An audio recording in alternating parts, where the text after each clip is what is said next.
What's up, guys? Coach PJ here with your drill of the week. Today we're going to talk about one of my favorite posterior chain exercises and one of my favorite pieces of equipment that I see misused in most commercial gyms that I go to. Now, if you haven't worked with a legitimate strength coach, then you probably don't know how to do a proper glute ham raise. Most of the time what I see people doing on this piece of equipment when I go to a commercial gym is one of the worst exercises known to man, with the feet locked in, either rotating or crunching all the way back like the CrossFit sit-ups. Okay? If you're doing either of those exercises in this piece of equipment, please just stop. If you have a question why, you can email me and I'll be happy to explain it to you. But today, we're gonna work on the glute ham raise. In the name, obviously you know we're working on our glutes and our hamstrings, okay? So we're working posterior chain.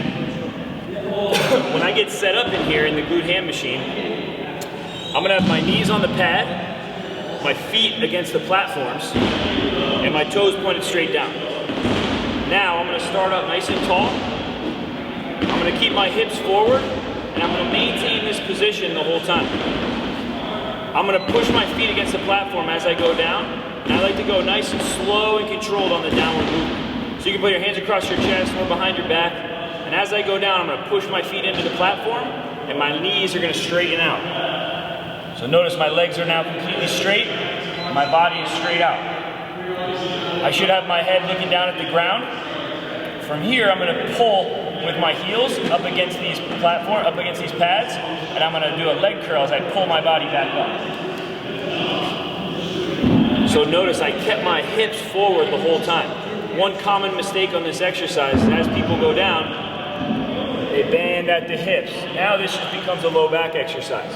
So I gotta make sure, again, I'm gonna push my feet against the platforms to extend my body out, and I'm gonna use my hamstrings, my glutes to fire and pull me back up. You can do a real slow, controlled eccentric, and then explosive back up. Typically, I'll start my athletes out with about 3 sets of 5 of these, and then as they get stronger, we'll either build up the reps, or we'll start to add weight. So that's called the glute ham raise.